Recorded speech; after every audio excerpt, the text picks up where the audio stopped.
2026년 7월 11일 새우밥 코인입니다. 심해에 오신 것을 환영합니다. 이곳은 깊고 어둡고 새우에게 친절하지 않습니다. 먼저 지표부터 보겠습니다. 비트코인은 지난 6월 한 달 동안 20% 넘게 빠졌습니다. 2026년 들어 최악의 달이었고 월말에는 21개월 만에 최저가까지 찍었습니다. 공포 탐욕 지수는 15, 극단적 공포, 알트코인 시즌 지수는 30, 전부 합쳐 한마디로 말하면 지금은 새우들의 계절이 아닙니다. 그런데 하필 이런 바다에서 우리는 안내서 하나를 펼치려 합니다. 새우밥 코인 시청자들을 위한 안내서. 본격적으로 매수법, 손절법, 분할 매수, 리스크 관리 같은 이야기를 하기 전에 먼저 이 채널을 어떻게 보면 좋을지부터 정리하려 합니다. 새우밥 코인은 무엇을 하는 채널인지, 딥다이브, 브리핑, 안내서 같은 코너들은 각각 어떤 역할을 하는지, 그리고 여러분은 이 콘텐츠들을 어떤 식으로 활용하면 좋은지, 화려한 신호도 빠른 부자도 약속하지 않습니다. 대신 이 채널이 계속 붙잡고 가려는 기준은 하나입니다. 같이 안 죽고 이 사이클을 넘는 것. 알트코인을 대하는 방법은 크게 세 가지가 있습니다. 첫 번째는 차트 매매입니다. 가격, 거래량, 지지와 저항, 이동평균선, 캔들 패턴을 보고 사고 파는 방식입니다. 이 안에는 초 단위, 분 단위로 움직이는 단타도 있고 며칠에서 몇 주를 보는 차트 기반 스윙도 있습니다. 또 하나는 좋은 자산을 사서 오래 묻어두는 장기 투자입니다. 마지막 하나는 금리, 연준, 유동성 같은 큰 흐름을 읽는 매크로 투자입니다.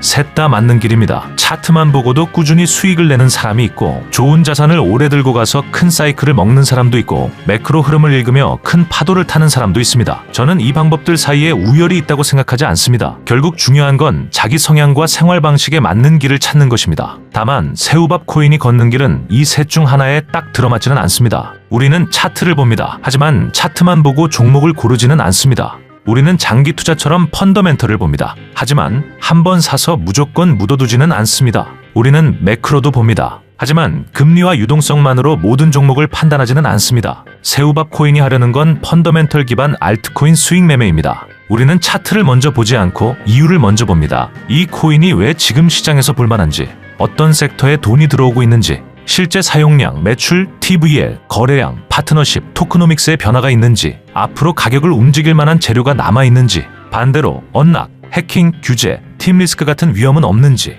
이런 것들을 먼저 봅니다. 차트는 그 다음에 봅니다. 차트는 이 코인이 좋은 코인인가를 판단하는 첫 번째 기준이 아닙니다. 차트는 좋아 보이는 코인을 어떻게 다룰 것인가를 정하는 도구입니다. 어디서 무리하지 않고 들어갈 수 있는지, 어디가 깨지면 내 판단이 틀린 것인지, 어느 구간에서 비중을 줄여야 하는지, 수익이 났을 때 어디서 일부를 덜어낼 수 있는지, 우리가 차트에서 찾는 건 정답이 아니라 기준입니다. 정리하면 이렇습니다. 차트 매매는 차트에서 출발합니다. 장기 투자는 믿음과 시간을 중심에 둡니다. 매크로 투자는 시장 전체의 큰 흐름을 봅니다.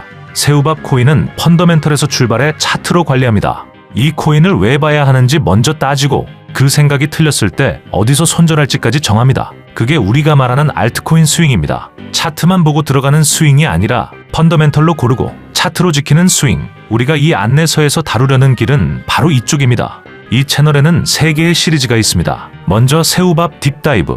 한 주제를 깊게 파고드는 곳입니다.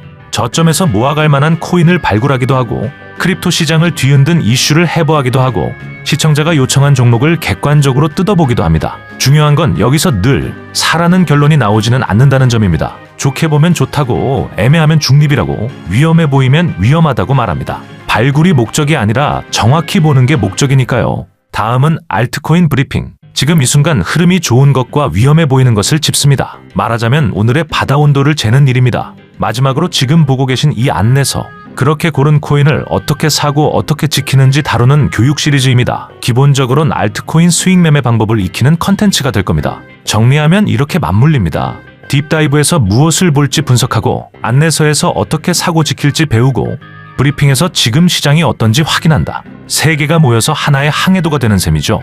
딥다이브 리서치를 하다 보면 확신이 드는 종목을 만날 때가 있습니다. 기술도 괜찮고 내러티브도 있고 투자자도 좋고 앞으로 나올 재료도 보입니다. 그럼 자연스럽게 이런 질문이 나옵니다. 이 정도로 좋게 보는 코인이라면 그냥 오래 묻어두면 되는 거 아닌가? 맞습니다. 그것도 좋은 선택입니다. 딥다이브에서 좋게 다룬 종목들은 장기 보유 관점에서도 볼만한 코인들입니다. 네, 어떤 사람에게는 장투가 더 맞을 수 있고 어떤 사람에게는 스윙이 더 맞을 수 있습니다. 그 선택은 각자의 몫입니다. 다만 저는 딥다이브에서 좋게 본 종목조차 스윙 관점으로 다루는 쪽을 선호합니다. 이유는 단순합니다. 알트코인은 개별 사고가 너무 자주 터집니다. 해킹, 팀의 배신, 갑작스러운 규제, 상장 폐지, 대규모 언락, 예상 못한 토크노믹스 변경, 펀더멘털이 좋아 보여도 사고 하나로 회복하기 어려운 자리까지 밀려나는 경우가 많습니다.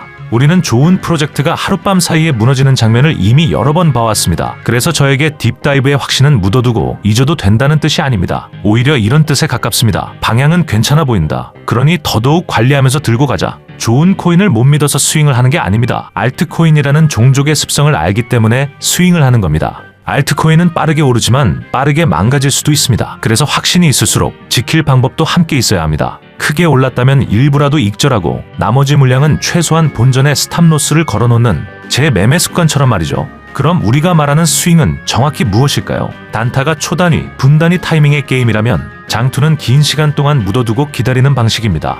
스윙은 그 사이에 있습니다. 며칠에서 몇 주, 길게는 한두 달. 펀더멘털로 진입할 이유를 찾고 차트 구조와 손절 라인으로 리스크를 관리하면서 가져가는 방식입니다. 다만 여기서 중요한 건, 여기서 핵심은 예측이 아닙니다. 무조건 오른다가 아니라 오를 가능성이 있는 자리를 찾고 틀렸을 때의 피해를 제한한다입니다. 그래서 스윙은 생각보다 화려하지 않습니다. 매수보다 중요한 건 비중이고 수익보다 중요한 건 손절이며 확신보다 중요한 건 살아남는 구조입니다. 빠르지도 느리지도 않게 딱 새우의 속도로 헤엄치는 법. 그게 새우밥 코인에서 다루려는 스윙 매매입니다.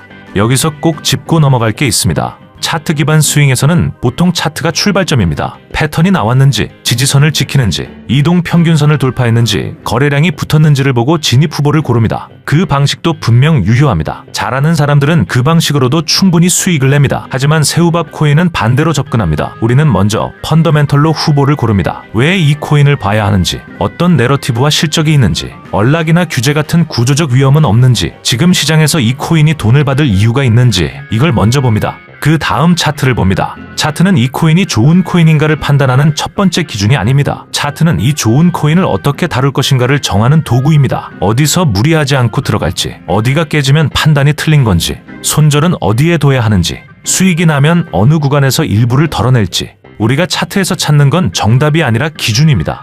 그래서 우리는 여기서 사세요라고 타점을 찍어주는 컨텐츠는 하지 않으려 합니다. 물론 그게 편하다는 건 압니다. 보는 사람 입장에서는 빠르고 쉽습니다. 하지만 누군가가 매수와 매도 자리를 계속 찍어주기 시작하면 시청자는 결국 자기 판단이 아니라 남의 말에 기대게 됩니다. 그건 우리가 원하는 관계가 아닙니다.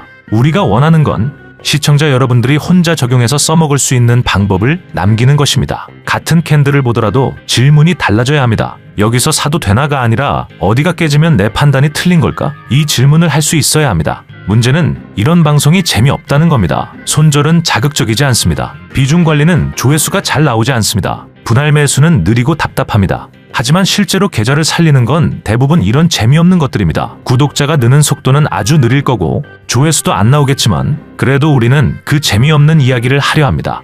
그리고 사는 법만 알면 절반입니다. 나머지 절반은 피해야 할 종목을 알아보는 겁니다. 알트코인 시장에서는 오를 종목을 찾는 것만큼이나 무너질 종목을 피하는 게 중요합니다. 특히 차트보다 토크노믹스에서 먼저 위험 신호가 보일 때가 많습니다. 대규모 언락을 앞두고 유통량이 갑자기 늘어나는 구조, 베스팅 절벽, FDV와 유통 시총의 지나친 괴리, 시장 수요보다 훨씬 큰 매도 압력. 이걸 읽을 줄 알면 두 가지 방식으로 활용할 수 있습니다. 현물을 들고 있는 새우라면 피해야 할 종목이 보입니다. 물량이 쏟아지기 전에 미리 비켜설 수 있습니다. 선물을 하는 새우라면 숏 관점으로도 볼 수 있습니다. 하락 가능성에 직접 베팅하는 방식입니다. 다만 숏은 리스크가 훨씬 큽니다. 방향을 맞춰도 중간에 청산당할 수 있고 갑작스러운 숏 스퀴즈에 계좌가 크게 흔들릴 수 있습니다. 이 부분은 나중에 선물 매매법을 다룰 때 따로 자세히 이야기하겠습니다. 오늘 기억할 건 하나입니다. 대부분의 새우에게 필요한 정답은 결국 죽지 않고 살아남는 기술이라는 걸요.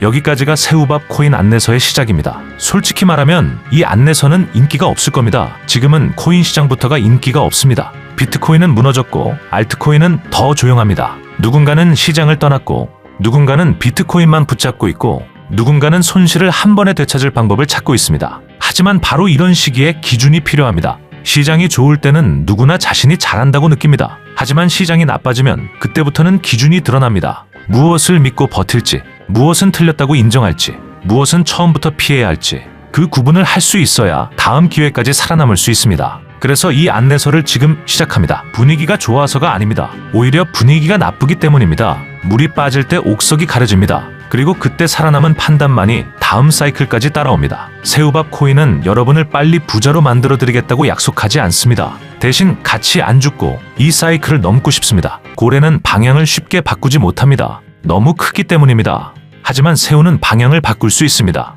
작기 때문입니다. 틀리면 인정하고 위험하면 비켜서고 다시 흐름을 보고 다시 헤엄치면 됩니다. 멈추지만 않으면 새우는 어디든 갈 수 있습니다. 알트코인에 대한 모든 것, 새우밥 코인.